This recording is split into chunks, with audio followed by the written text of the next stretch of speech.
Shalom. Mari kita mulai renungan hari ini. Kita akan menyanyikan lagu yang pertama.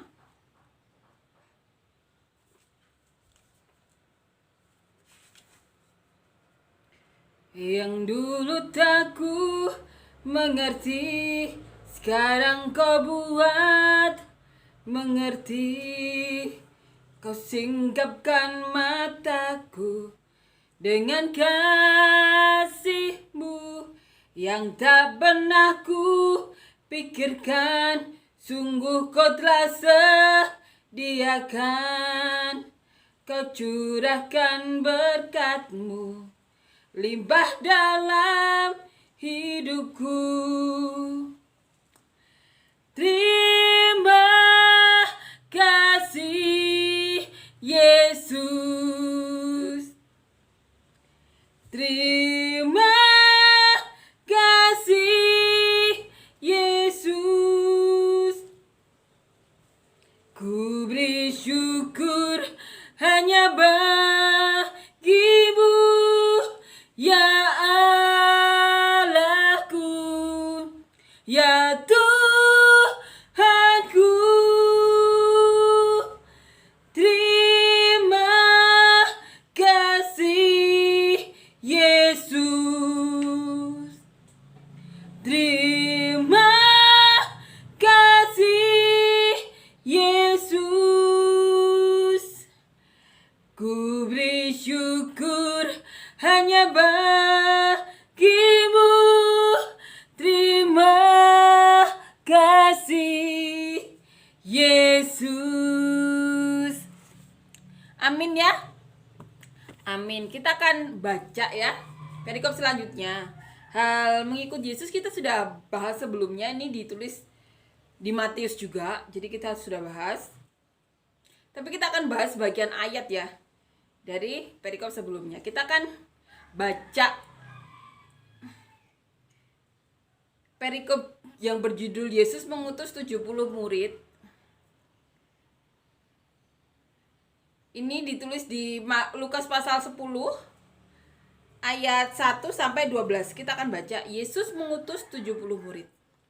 Kemudian daripada itu Tuhan menunjuk 70 murid yang lain, lalu mengutus mereka berdua-dua mendahuluinya ke setiap kota dan tempat yang hendak dikunjunginya. Katanya kepada mereka, tuaian memang banyak, tetapi pekerja sedikit. Karena itu mintalah kepada Tuhan yang mempunyai tuaian supaya ia mengirimkan pekerja-pekerja untuk tuaian itu. Pergilah, sesungguhnya aku mengutus kamu seperti anak domba ke tengah-tengah serigala. Janganlah membawa pundi-pundi atau bekal atau kasut, dan janganlah memberi salam kepada siapapun selama dalam perjalanan. Kalau kamu memasuki suatu rumah, katakanlah lebih dahulu, damai sejahtera bagi rumah ini. Dan jikalau di situ ada orang yang layak menerima damai sejahtera, maka salammu itu akan tinggal atasnya. Tetapi jika tidak, salammu itu kembali kepadamu. Tinggallah dalam rumah itu, makan dan minumlah apa yang diberikan orang kepadamu, sebab seorang pekerja patut mendapatkan upahnya. Janganlah berpindah-pindah rumah. Dan jikalau kamu masuk ke dalam sebuah kota dan kamu diterima di situ, makanlah apa yang dihidangkan kepadamu, dan sembuhkanlah orang-orang sakit yang ada di situ, dan katakanlah kepada mereka, kerajaan Allah sudah dekat. Tetapi jikalau kamu masuk ke dalam sebuah kota dan kamu tidak diterima di situ, pergilah ke jalan-jalan raya kota itu dan serukanlah juga debu kotamu yang melekat pada kaki kami kebaskan di depanmu. Tetapi ketahuilah ini, kerajaan Allah sudah dekat. Aku berkata kepadamu, pada hari itu Sodom akan lebih ringan tanggungannya daripada kota itu. Amin ya. Amin. Ini satu perikop yang ditulis oleh Lukas. Bagaimana Tuhan mengutus 70 murid. Berarti selain 12 murid Tuhan Yesus ini, Tuhan juga mempunyai banyak pengikut, yang dimana Tuhan mengirim 70 orang. Dikatakan di sini dua-dua. Mereka berdua-dua mendahuluinya ke setiap kota. Seperti yang terjadi pada Yohanes dan Yakobus. Mereka pergi ke kota orang Samaria, tapi mereka ditolak. Dan Tuhan Yesus mengajarkan,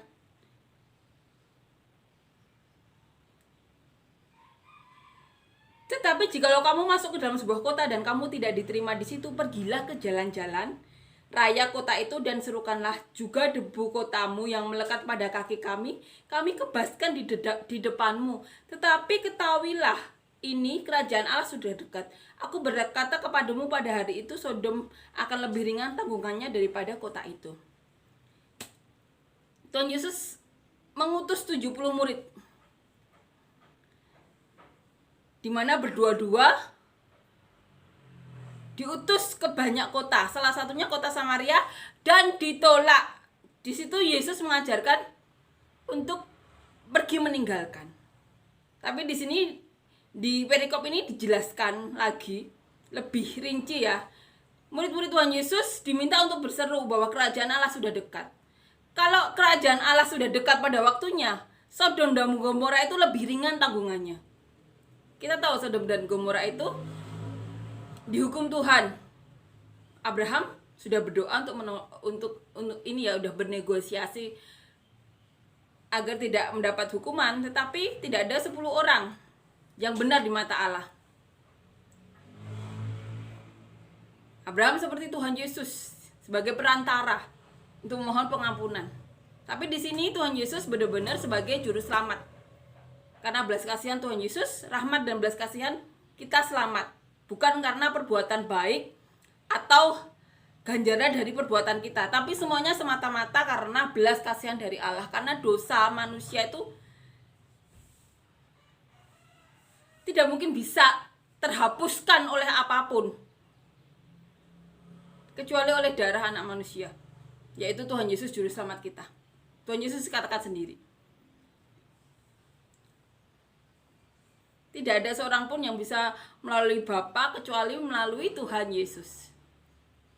Nah, murid-murid seperti apa yang diizinkan Tuhan untuk mengiring atau ini ya, pergi kota-kota ini? Perikop sebelumnya ini ya, hal mengikut Yesus dikatakan ini. Kita baca ya, untuk beberapa ayat. Yesus berkata kepada ini,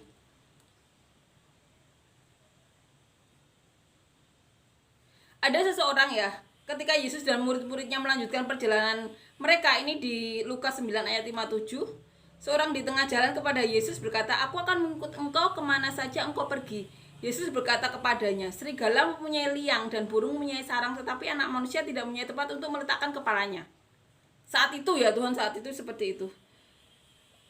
Lalu ia berkata kepada seorang lain, ikutlah aku. Tuhan Yesus berkata, ikutlah aku. Tetapi orang itu berkata, izinkanlah aku pergi dahulu menguburkan bapakku. Apa jawaban Tuhan? Tetapi Yesus berkata kepadanya, biarkanlah orang mati menguburkan orang mati. Tetapi engkau pergilah dan beritakanlah kerajaan Allah di mana-mana. Tuhan Yesus mengatakan, biarlah orang mati menguburkan orang mati. Orang mati seperti apa yang dikatakan Tuhan Yesus saat ini? Yang tidak ada Roh Kudus pastinya. Karena Tuhan katakan yang menjaga hati itu orang yang ini ya, memancarkan roh kehidupan. Sudahkah kita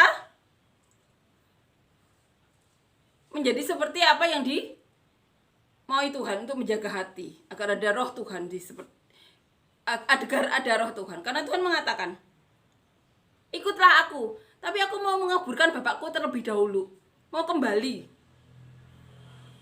Tapi Tuhan mengatakan, biarlah orang mati mengubur orang mati.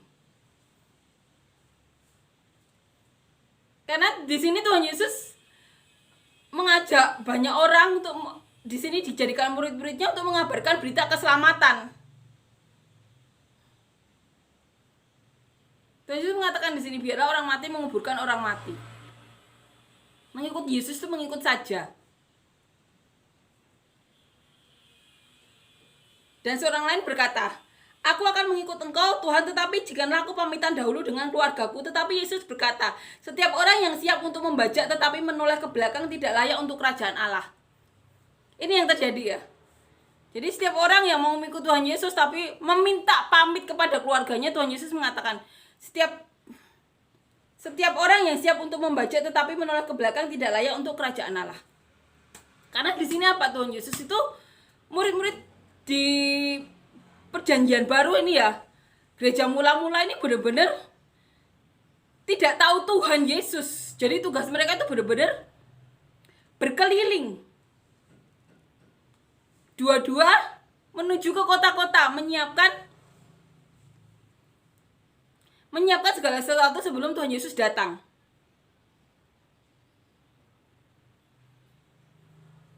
Di sini juga dikatakan, janganlah membawa pundi-pundi atau bekal atau kasut, dan janganlah memberi salam kepada siapapun selama dalam perjalanan.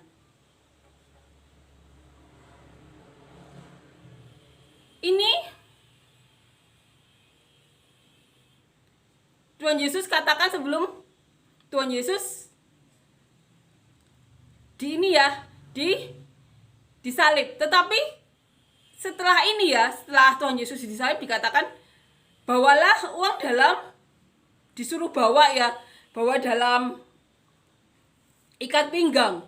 Karena saat ini Tuhan Yesus meminta muridnya untuk tidur di rumah orang-orang. Tetapi setelah Tuhan Yesus meninggal, banyak orang yang memburu murid-murid Tuhan Yesus. Seperti Paulus itu juga memburu murid Tuhan Yesus. Jadi kita kalau membaca ayat itu, kalau orang membaca ini, janganlah membawa pundi-pundi atau bekal atau kasut. Tetapi di ayat setelah Tuhan Yesus meninggal kita pernah baca, dikatakan harus membawa bekal, harus membawa di ikat pinggang. Karena apa? Saat itu murid-murid Tuhan Yesus dikejar-kejar, Tuhan Yesus baru saja dibunuh. Amin ya. Amin. Ini benar-benar mengajarkan kita. Seperti apa orang-orang yang boleh mengikut Tuhan Yesus. Tuhan Yesus katakan, ikut aku, tetapi aku harus menguburkan Bapakku. Satunya lagi, aku harus pamit ke keluargaku. Tuhan Yesus mengatakan, orang mati mengubur orang mati. Satu orang lain lagi Tuhan Yesus mengatakan, setiap orang yang siap untuk membaca tetapi menoleh ke belakang tidak layak untuk kerajaan Allah. Kejadian ini pasti dialami banyak orang juga. Orang mau pelayanan, dia ada keluarga yang tidak memperbolehkan dia pelayanan. Padahal dikatakan di sini, Tuhan Yesus mengatakan, malah tidak boleh berpamitan, tidak boleh melihat ke belakang. Kita terkadang memang harus memperlihatkan ayat ini kepada saudara-saudara kita atau orang-orang sekitar kita yang tidak memperbolehkan kita pelayanan. Karena Tuhan sendiri mengatakan, orang yang mau ikut Tuhan tapi mau pulang dulu mengubur bapaknya, Tuhan Yesus katakan, biarlah orang mati mengubur orang mati. Mari kita renungkan ini. Selalu utamakan Tuhan. Selalu ingat perkataan Tuhan. Apalagi kalau Tuhan sudah menubuatkan. Setiap perkataan Tuhan pegang erat-erat. Bahkan menurut pengalaman, orang yang mempunyai profesi sebagai pendeta saja mungkin malah melanggar firman Allah sendiri. Tidak mendengarkan nubuatan Tuhan sama sekali, malah meninggalkan nubuatan Tuhan dan mendengarkan perkataan orang yang bahkan tidak percaya Tuhan Yesus. Itu terjadi. Ini mengajarkan kita untuk apa? Mengajarkan anak-anak kita bahwa ucapan Tuhan itu renungkan dan lakukan perkataan demi perkataannya. Renungkan, lakukan. Karena Tuhan Yesus sendiri katakan di sini. Orang seperti apa?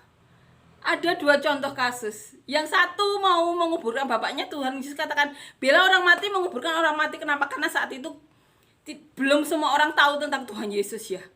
Sampai Tuhan Yesus turun ke dunia untuk memberikan rahmat dan belas kasihan. Karena manusia itu tidak bisa menghapuskan dosanya sendiri. Mau berbuat sebaik apapun pasti ada celah untuk berbuat dosa. Entah pikiran, entah perkataan, entah perbuatan. Makanya Tuhan Yesus itu turun untuk memberikan rahmat, belas kasihan, karunia itu sendiri, kasih karunia itu sendiri. Ini sebagai pelajaran kita dan untuk anak-anak kita. Janganlah menjadi batu sandungan. Biarlah, apalagi kalau ada nubuatan dari Tuhan, setiap perkataan itu kita renungkan, kita lakukan yang terpenting. Karena menurut pengalaman ya, bahkan orang yang profesinya pendeta pun bisa loh yang dibaca, yang merasa dia tahu Alkitab, banyak yang tidak dilakukan.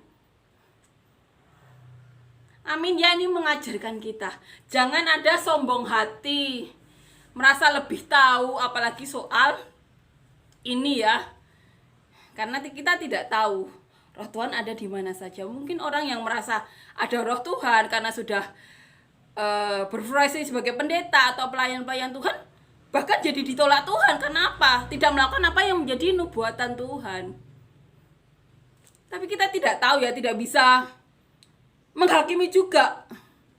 Karena kita tidak tahu Tuhan itu berkenan atau tidak atas segala perbuatan orang-orang yang melayani Tuhan tersebut.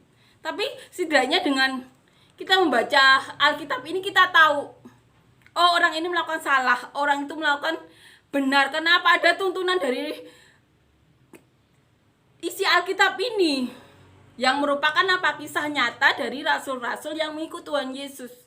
Tuhan Yesus itu tidak berubah dari dulu, sekarang, sampai selamanya. Kita percaya ini. Ini menjadi panduan kita seharusnya ya. Ini ya, Yesus mengutus 70 murid. Amin ya. Amin, untuk mengajarkan kita.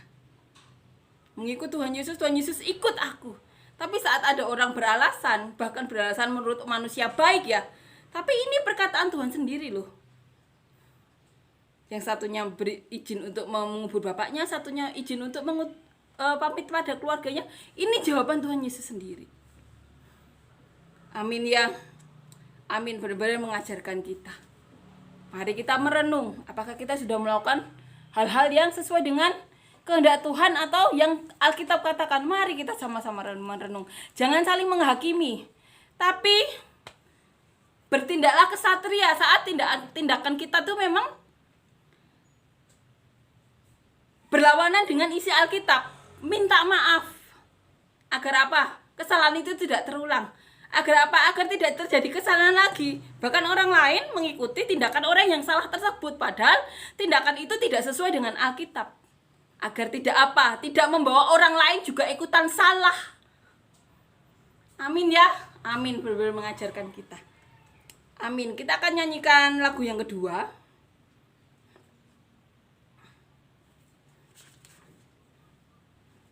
Ya Tuhanku, aku hendak bernyanyi bagimu selama ku hidup. Ya Allahku, aku hendak bermazmur bagimu selagi ku ada. Inilah yang ku renungkan setiap waktu. Nyanyian pujian dan pengagungan kepadamu.